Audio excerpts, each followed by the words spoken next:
quiero hablar con... Bien, vale, muchas gracias, como siempre, sobre todo por darnos un pantallazo de lo que está sucediendo allí en la residencia británica y, por supuesto, un beso enorme y el agradecimiento, como siempre, por estas participaciones en los móviles en exteriores. Vamos a hablar ahora del inicio de clases con el foco puesto en las escuelas públicas. ¿Qué pasa con inicial? ¿Qué pasa con primaria?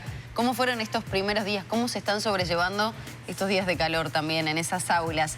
Vamos a darle la bienvenida a partir de este momento a Gabriela Salsamendi, directora de primaria designada, porque todavía no se cuenta con la venia del Parlamento. Bienvenida. Gracias por la invitación.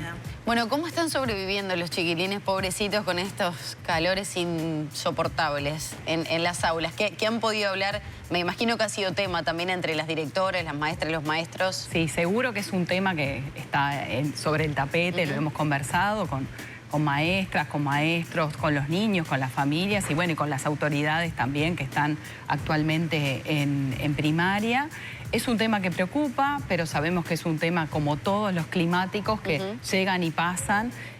Sobre todo con grupos que se ha denunciado, se ha señalado, están superpoblados, ¿no? Sí, eso es así. Venía por ahí un poco la consulta en el marco de un inicio de clases muy particular, porque fue en plena semana de carnaval, también hacer un balance de esa situación. Es verdad, fue una decisión de las autoridades actuales, la colocación de esa fecha allí en el medio de la semana de carnaval, como bien decías. Lo de la ola de calor es algo que puede pasar en cualquier momento, como las olas de frío, como otras circunstancias. Ustedes saben que existe una reglamentación en primaria que prevé qué hacer frente a las inclemencias climatológicas, pero bueno, no fue el caso porque no fue decretada una advertencia de color rojo, ni mucho menos que permitiera hacer una suspensión de las clases. Es decir, ahí siempre están los contactos con el INUMED, en fin. Los grupos superpoblados fueron consecuencia de un nuevo procedimiento de la inscripción, que fue un procedimiento digital, que entiendo que va a haber que revisar, porque es verdad que no solamente quedaron superpoblados, sino que en algunos casos hermanos quedaron en distintas escuelas y eso también nos ha llegado. ¿De cuántos niños hablamos cuando hablamos de un grupo superpoblado y en qué zonas del país se están dando? La información que he recibido, porque insisto con esto, no he asumido la dirección de primaria, es una información que me permite ver que en las zonas metropolitanas y en las zonas en donde, digamos, hay mayor confluencia de familias con niños pequeños, es donde hay naturalmente mayor concentración de población escolar y por lo tanto mayor demanda. Sobre todo en las escuelas de tiempo completo y de tiempo extendido. Eso es como lo que nos dicen los números primarios a los que pudimos acceder. ¿Pero se llegan a grupos, perdón, Alfredo, de 50 niños? 35 son los grupos que, o sea, hay grupos de más de 35, eso es lo que te quiero decir, relevados, y esos grupos son los que entiendo que la dirección actual está tomando medidas para implementar de desdoblamiento, en donde hay lugar físico, un salón, sillas, mobiliario, y donde hay también la posibilidad de poner otro maestro, una dupla pedagógica que acompañe a ese maestro que está a cargo de esa multitud de niños, ¿no? Ahora, ¿fue una dificultad de la plataforma URI, la plataforma digital, o fue una dificultad de cómo se procesó la información que estaba en la plataforma? Es algo que me gustaría saber. Los datos primarios que he recibido en diálogo, por supuesto, con las autoridades actuales, tienen que ver con que es la primera vez que se implementaba de esta manera. Tiene que ver con que los cupos que marcaron las directoras en sus escuelas, teniendo en cuenta los espacios físicos, porque, digamos, todo depende también del espacio que vos tenés para los niños. Claro. O sea, uno no puede decir a priori todos los salones entran 30 o entran 25 o entran 20, porque sabemos que hay salones en donde entran 18. Y eso hace a lo locativo y a lo territorial. Las directoras marcaron esos cupos en noviembre, diciembre. Eso algo pasó, que los cupos esos no se sostienen cuando empieza la inscripción digital. Y lo otro que a mí me genera mucha preocupación es esto de cuáles son las condiciones que se colocan dentro de ese programa digital a la hora de establecer las inscripciones. Esto que te decía de los hermanos. No puede pasar que una familia tenga 2 o 3 niños en 2 o 3 escuelas, porque todos los que somos padres o madres sabemos de la dificultad de la logística del traslado de los chiquilines. Salsamendi, ya empiezan a llegar muchos mensajes, ¿no? Cuando hablamos de temas de educación, inicio de clases, los padres quieren saber, por ejemplo, cuántas escuelas hay en todo el país y cuántas, en definitiva, son de tiempo completo, que es una demanda que hoy, obviamente, por los tiempos que corren, por la realidad, por la coparticipación en el mundo del trabajo y demás, se requiere, ¿no? Un lugar donde esos niños, niñas o después ya más grandes, los adolescentes puedan estar 8 horas. A ver, en este momento hay un poco más de 2.200 escuelas habilitadas en todo el país, públicas. De esas escuelas hay alrededor de 400 que tienen esta modalidad de tiempo completo o tiempo extendido o jardín de jornada completa. Hay que saber que en nuestro país hay una realidad muy particular y es que más o menos la mitad de las escuelas son rurales, ¿sí? Esas escuelas rurales ya de por sí tienen un modelo en donde hay una extensión del tiempo pedagógico tácita. ¿Y ahí porque... se contabilizan las 400 de tiempo completo? No. ¿Quedan por fuera? Quedan por fuera, Bien. sí. De las otras escuelas, las urbanas comunes, tenemos como distintas modalidades. Si lo miro por tiempos, tenemos más o menos una tercera parte que son de tiempo extendido y el resto son de tiempo simple, ¿sí? Tiempo simple le llamo a las 4 horas. Ahora, dentro de la extensión del tiempo pedagógico también tenemos distintas modalidades. Yo nombraba recién 2, que son tiempo completo y tiempo extendido, que son las más conocidas. También hay jardines de jornada completa, que son pocos, pero hay. Y hay otras modalidades que uno podría pensar en esto de dirigir primaria, de poner sobre la mesa y pensar justamente en atender esta necesidad que sabemos que es real. A ver, también soy mamá y también trabajo todo el día desde hace muchos años. ¿Cuál es la idea, Salsamendi, en esa línea de trabajo? La idea es generar contraturnos a través de otras modalidades que hoy no existen. Por ejemplo, pensar en la posibilidad de generar tiempo extendido opcional. Eso es un proyecto que por allá por el 2018 lo escribimos y no se concretó. Esto es algo que es posible debido a la baja de matrícula a consecuencia de la baja natalidad, en donde tenemos escuelas que tienen salones vacíos, que funcionan en 2 turnos. Entonces, vamos a poner un ejemplo bien sencillo. De mañana tenemos de primero a sexto, de tarde tenemos de primero a sexto, son 6 maestras en cada turno, ¿sí? Pero en cada uno de los turnos tenemos profesores especiales que atienden a los niños de ese turno. Inglés, educación física, en fin. Si esos profesores atendieran a los del contraturno, porque hay salones para eso, podríamos generar alguna especie de tiempo extendido opcional en donde la familia defina si lo lleva o no. Esta es una de las tantas cosas que están sobre la mesa, es decir, también hay posibilidades de pensar en contraturnos con otras organizaciones que no sean propias de la ANEP, es decir, clubes de niños, trabajos que se hacen a partir de las intendencias o de las organizaciones de la sociedad civil. La puerta está abierta, a pensar en todas estas alternativas. Ese es uno de los objetivos que va a tener esta dirección de primaria. Sí. ¿Y ya pensarían en implementarlo en este 2025 o no? 2025 va a ser un año difícil de implementar cosas nuevas. Presupuesto y empezamos con el año andando. Quiere decir, yo voy a asumir abril, mayo, no sé cuándo, y el año está andando.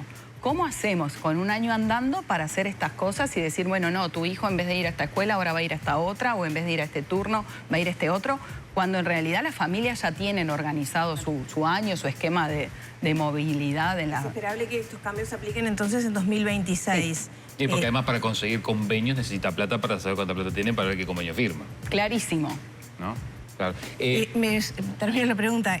También cómo se vincula esto con cambios que se pretenden hacer a la transformación educativa. ¿Esto estaría enmarcado en esos cambios, por ejemplo, que se están pensando en la transformación educativa? En realidad en la transformación educativa hay como distintos elementos que uno podría revisar y eventualmente cambiar. Esto del tiempo completo y el tiempo extendido no es algo que esté en la transformación educativa que está en marcha. Si uno mira la historia de las escuelas de tiempo completo, arrancan por allá por los 90 y han ido incrementándose con las distintas administraciones. No es algo, digamos, ni de la transformación educativa, ni del gobierno anterior, ni del anterior. Es una cosa que viene de larga data. Entonces, en esto de pensar en acumulaciones positivas y acumulaciones en el marco de mirar hacia adelante, la línea de extender el tiempo pedagógico es mirar hacia adelante. No es mirar a la transformación educativa, primero porque no fue la que lo hizo surgir, tampoco fue la que marcó, bueno, distintas orientaciones para las de tiempo completo que las de tiempo simple, para nada, no se metió en eso la transformación educativa. Sí, en la transformación educativa va a haber cosas que hay que revisar, sin duda, y otras que no. ¿Cuáles son las prioridades ya marcadas para cambiar en corto plazo? A ver, primero que no hay prioridades marcadas a cambiar porque hay equipos de trabajo que van a estar pensando estas cosas, ¿sí? La idea es generar un trabajo muy colectivo. No es cogobierno tampoco, pero sí muy colectivo, en donde las voces de los docentes sean escuchadas, que fue una de las grandes inquietudes que se planteó durante la transformación educativa. Hay cosas que, como te decía, uno mira a priori y dice, la verdad que si este contenido programático está en tercero o está en cuarto, no me hace la diferencia, o si en vez de llamarle así, le llamamos de esta otra manera, no hace la diferencia, pero sí hay otras cosas que seguro va a haber que revisar o poner sobre la mesa, por ejemplo, qué pasa con la historia reciente o qué pasa a propósito del Día de la Mujer, qué pasa con los derechos humanos en general, ¿no? Y cómo eso aparece o no en los programas y en esas cuestiones. César Mendy, ¿cómo van a hacer, que es un tema que le preocupaba a las anteriores autoridades de la educación, supongo que, y además lo han manejado también a ustedes, con el ausentismo? ¿Cómo piensan hincarle el diente a un tema que es muy grande, muy gordo? ¿Cómo hacer para bajar esos niveles? Por ejemplo, ¿van a seguir con la política de corte de las asignaciones familiares cuando hay ausencia de escolares en las escuelas? A mí es un tema que me preocupa muchísimo. Debe ser el tema que más me preocupa, el tema de la asistencia. Ajá. Porque vengo además del lado de trabajar en planeamientos, en investigación, en estadística, y eso es un tema que hace mucho me preocupa. No se atiende con una sola medida. Es decir, uno mira las inasistencias y mira sobre todo los motivos de las inasistencias en escolares, que recordemos que en general no deciden los niños si van o no van, sino que los que decidimos somos los adultos que estamos a cargo de ellos, y los motivos son muy diversos. Uno tiene desde el niño que no puede salir de la casa porque llovió y el barro no me deja salir y no tengo las botas, o hay una crecida o lo que sea, y hay una situación estructural de fondo, hasta el niño que te dice, no, maestra, yo falté porque me fui el fin de semana a Punta del Este y mi madre me dijo que me quedara lunes y martes y total, vine el miércoles. Es decir, entonces, con situaciones tan diversas no hay una medida única. Claro. Hay medidas diversas para atender justamente la pluralidad de situaciones.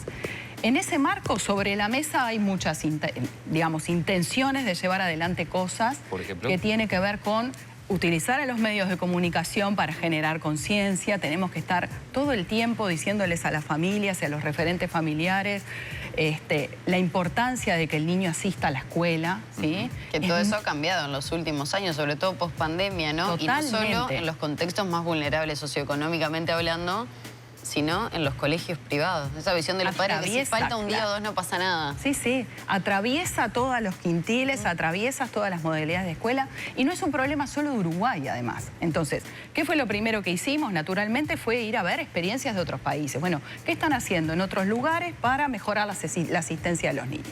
Y hay campañas masivas de comunicación que dan cuenta de esto, de la importancia de ir a la escuela todos los días, sobre todo en los niveles iniciales, que es donde hay más faltas. Muchas veces aparece este mito de, bueno, si a inicial va a jugar. Si va a jugar, que se quede jugando en casa, con los amigos, los hermanos. Además, y el juego es una modalidad para la enseñanza que es propia de inicial. Para la motricidad, para el todo, para la convivencia, para la tramitación de las emociones, para muchas cosas. Y es clave entonces que estén en la escuela. Bien, además de utilizar los medios, ¿qué otra medida están pensando? Bien, tenemos pensado armar un sistema de alerta temprana que genere alguna visualización al maestro a través de URI, que le muestre cuando las faltas son acumulativas. Esto es porque muchas veces estas faltas son goteos. Entonces el niño te falta una vez por semana y el sistema no te advierte que tenés un niño que cuando acumulás las faltas terminan siendo muchas. O sea, que el sistema le diga al maestro, ojo, mirá que José, Pedro, María ya tienen 5. Ojo, veamos qué pasa. Ajá.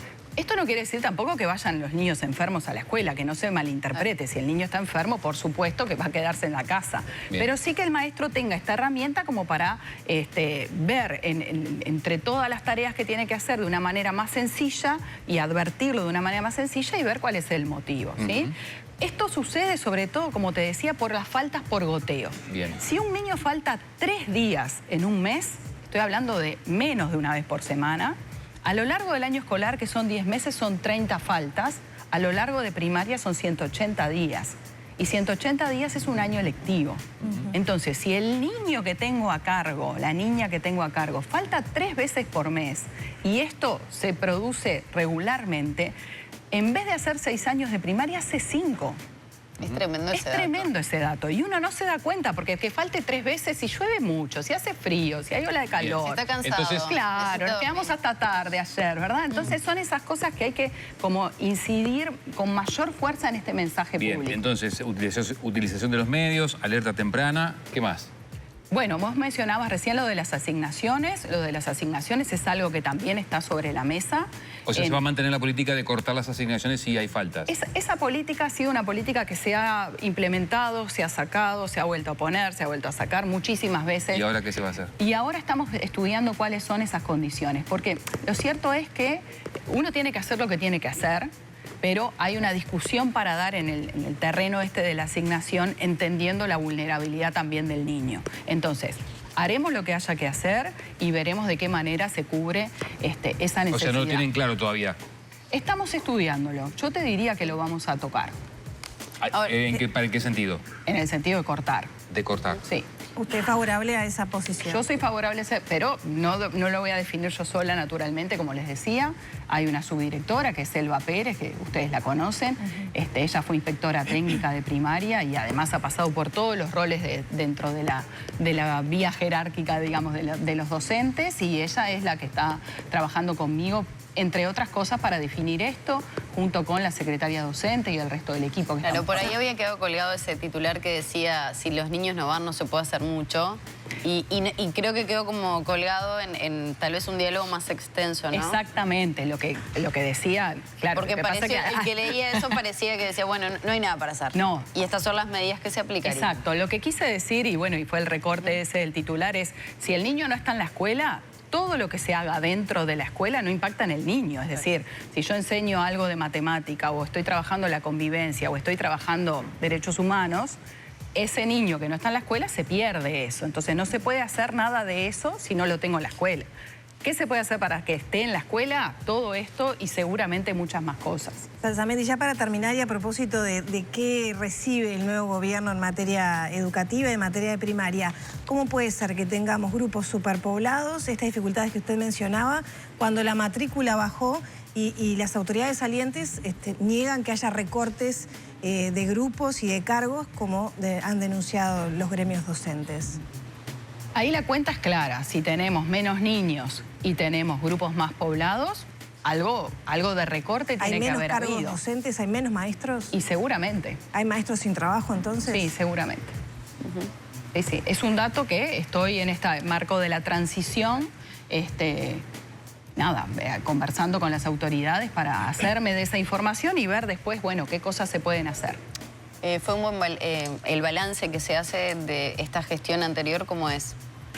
Yo debo decir que yo vengo trabajando con Olga en estas últimas semanas. Olga de las Heras, la directora actual de primaria, y ella ha sido muy abierta en relación a proporcionarme toda la información que necesitamos para empezar la gestión.